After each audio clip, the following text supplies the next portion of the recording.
Hello students, part two शुरू कर रहे हैं नेशनलिज्म यूरोप का।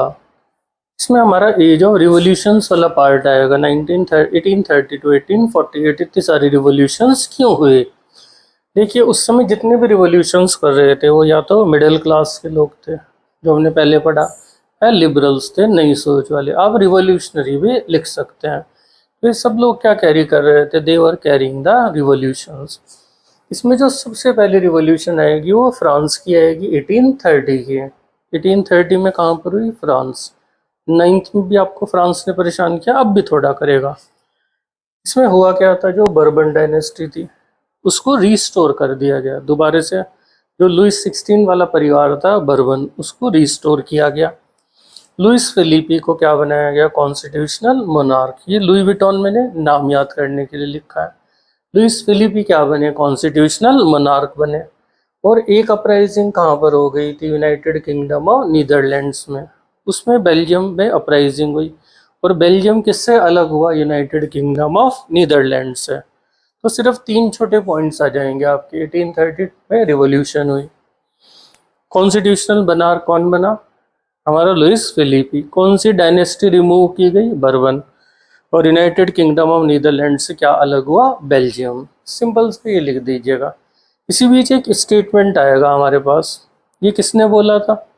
ये हमारे पास ऑस्ट्रियन चांसलर ड्यूक मेटरनिच ने बोला। उनका कहना था, जब फ्रांस चीखता है तो पूरे यूरोप को सर्दी लगती है। देखो पिक्चर्स में भी देखिए, फ्रांस चीख रहा है तो पूरे यूरोप को सर्दी लग रही है।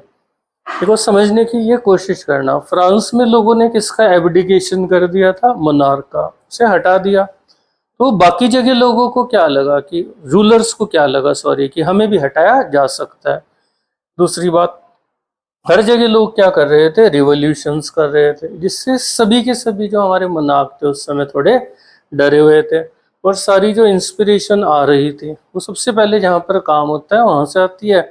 वो सारी इंस्पिरेशन फ्रांस से आ रही थी। तो इसलिए स्टेटमेंट काफ़ी अच्छा है कि जब फ्रांस चीखता है तो पूरे यूरोप को क्या लगती थी? सर्दी। अब हम पढ़ेंगे ग्रीक वॉर ऑफ इंडिपेंडेंस के बारे में। ये एरिया ग्रीस का है।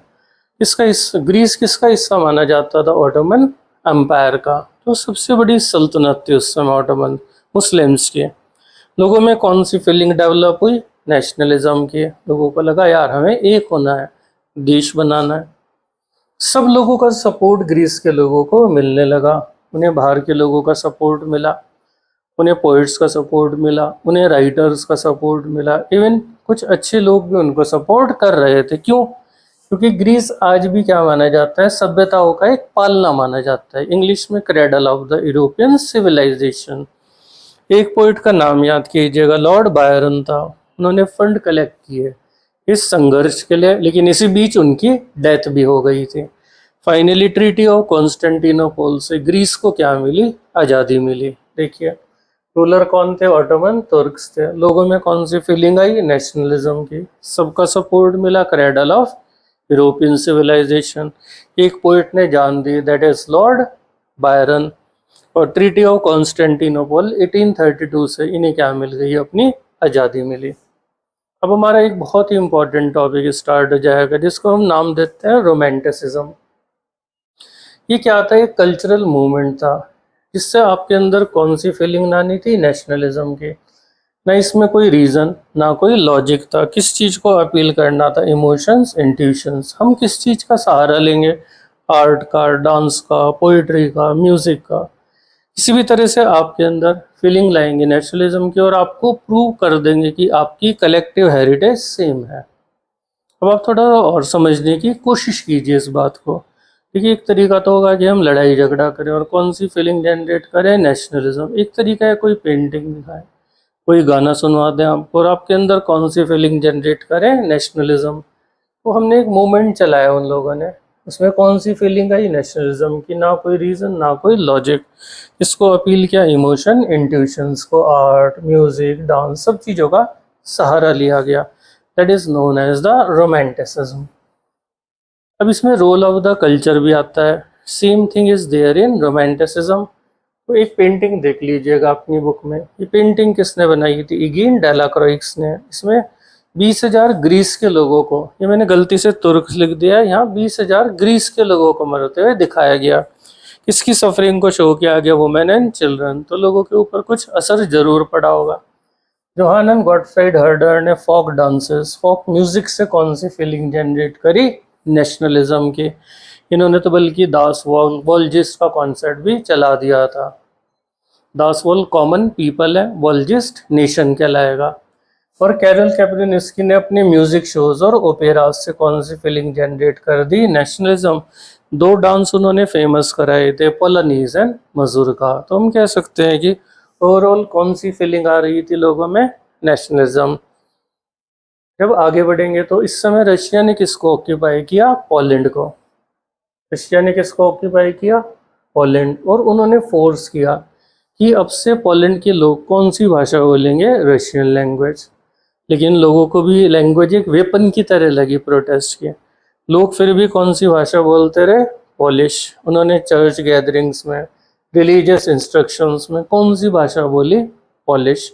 बहुत सारे प्रीस्ट और बिशप जो उनके हाई क्लास के माने जाते हैं, प्रीस्ट पुजारी टाइप लोग, उन्हें जेल हुई।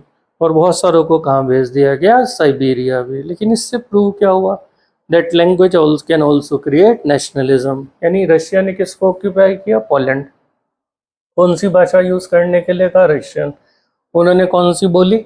Polish. Religious instruction church gathering में पोलिश। प्रीस्ट और बिशप जेल में, और कुछ को कहाँ भेज दिया गया? साइबेरिया। स्टिल कौन सी फीलिंग आई लैंग्वेज से? नेशनलिज्म की। So this could be the role of language and this can also be included in romanticism. अब इतनी सारी रिवॉल्यूशंस हुई क्यों? क्योंकि इस समय क्या हुआ? पूरे यूरोप की जनसंख्या बढ़ती जा रही थी। जनसंख्या बड़ी बहुत बड़ी चीज़ है, अगर ये बढ़ती है तो 1000 दिक्कतें साथ में आती हैं। बेरोजगारी बढ़ी क्योंकि लोग ज़्यादा हैं, काम नहीं है। माइग्रेशन लोगों का गांव से शहर में हो रहा था। शहरों में क्या बढ़ रहे थे? स्लम्स में झुग्गी झोंपड़ी। इस समय अर्बन एरियाज की हालत ख़राब थी क्योंकि सस्ता मशीनों का बना हुआ सामान कहाँ से आ रहा था? इंग्लैंड से। इससे जो हमारे ये मैन्युफैक्चरर्स थे वो तबाह हो रहे थे। पीजेंट्स इस समय कर्जे में डूबे हुए थे। फसल खराब होगी, वाइड स्प्रेड पॉपुलिज्म आ गया था, मीन्स हद से ज़्यादा गरीबी। एक ये बेरोजगारी बढ़ी, जनसंख्या बढ़ी, गांव से शहर, स्लम्स बढ़े। मशीनों के सामान ने किसको तबाह कर दिया? हमारे मिडिल क्लास के सेक्टर को, स्पेशली टेक्सटाइल में। पीजेंट कर्जे में डूबे हुए हैं, फसल खराब हो गई। ऐसे में मजबूर होकर लोगों को क्या करनी पड़ी होंगे? रिवॉल्यूशंस करनी पड़ी।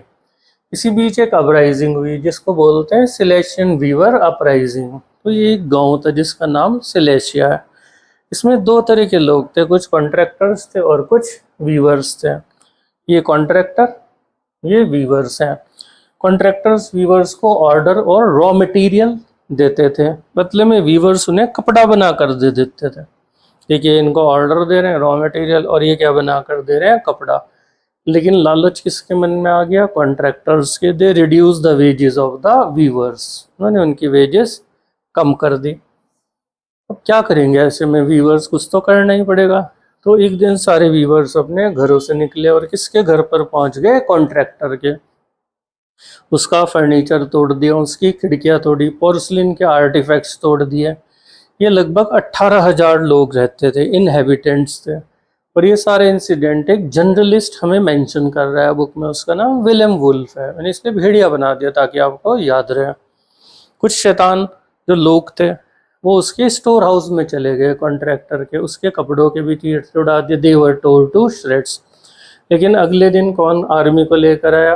कॉन्ट्रैक्टर। उसने 11 वीवर्स को मरवा दिया और रिवॉल्यूशन यहीं पर शांत हो गई थी। This was the ending of that revolution.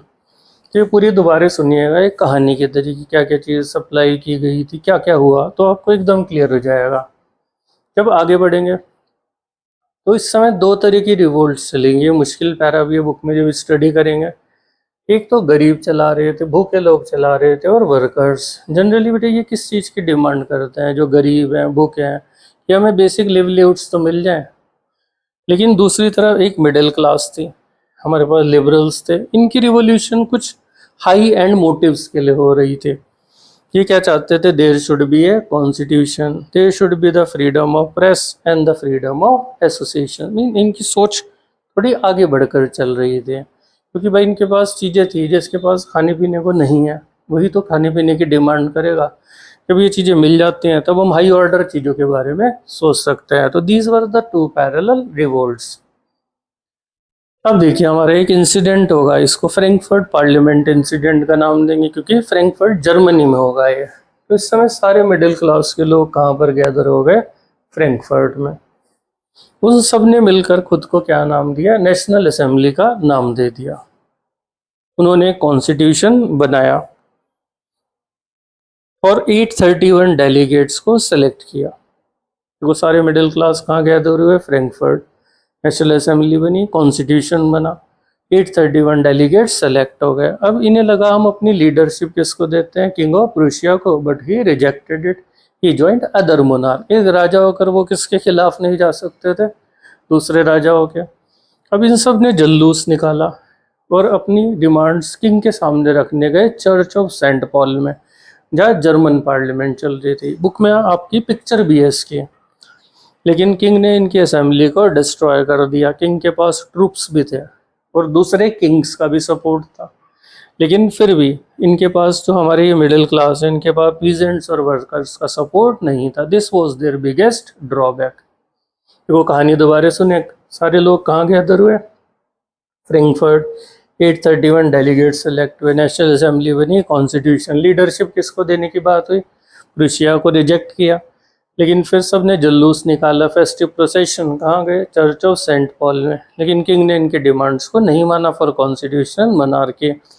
फिर किंग ने क्या किया? इनकी असेंबली को डिसबैन कर दिया। किंग के पास किंग्स का भी सपोर्ट था और इनके पास ना पीजेंट्स का सपोर्ट था ना वर्कर्स का।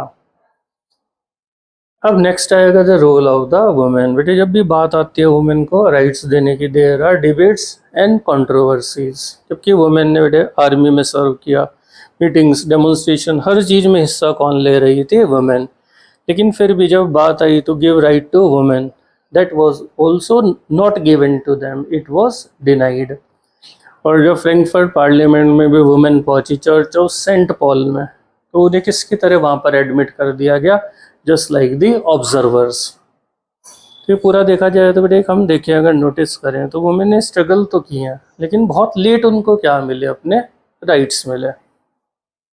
फिर नेक्स्ट पे आएंगे तो इस समय क्या हुआ? इन सारी रिवॉल्यूशंस के बाद चैप्टर की एंडिंग है इस पार्ट की। इन सभी रिवॉल्यूशंस से किंग ओल्ड ऑर्डर को मेंटेन नहीं करा पाए। ओल्ड ऑर्डर मीन्स जब लोग मानते थे कि king was just like the God, लेकिन अब लोगों की सोच बदल रही थी। मिडिल क्लास के हर जगह रिवॉल्यूशंस हो रही थी और किंग रिप्रेशन कर रहे थे। लोगों ने रिवॉल्यूशन की, किंग कुचलते थे। किंग परेशान हो गए, इतनी रिवॉल्यूशन, दुनिया हर जगह क्या हो रही है? रिवॉल्यूशन। तो पहली बार किंग्स ने कुछ कंसेशंस किसको देने शुरू किए? लोगों को दिए पहली बार, स्पेशली गरीबों को। उन्होंने बॉन्डेड लेबर और सर्वडम को एबॉलिश कर दिया। बॉन्डेड लेबर बंधुआ मजदूरी, सर्वडम जमीन के साथ बिकने वाले गुलाम थे। और हैसबर्ग के रूलर ने ज़्यादा autonomy mean self decision making power किसको दे दी? हंगेरियंस को। पॉइंट समझना, एक तो किंग ओल्ड ऑर्डर नहीं मेंटेन कर पाए, रिवॉल्यूशंस और रिप्रेशंस हुए, किंग को कुछ कंसेशंस देने पड़े, बॉन्डेड लेबर सर्वडम एबॉलिश हुई और हैसबर्ग रूलर्स ने ज़्यादा ऑटोनॉमी किसको प्रोवाइड कर दी? हंगेरियंस को। मीन्स वो अपनी मर्जी से अपने डिसीजंस ले। तो बात क्या हुई? पहली बार किंग लोगों के सामने झुके, जो एक बहुत बड़ी चीज़ थी उस समय के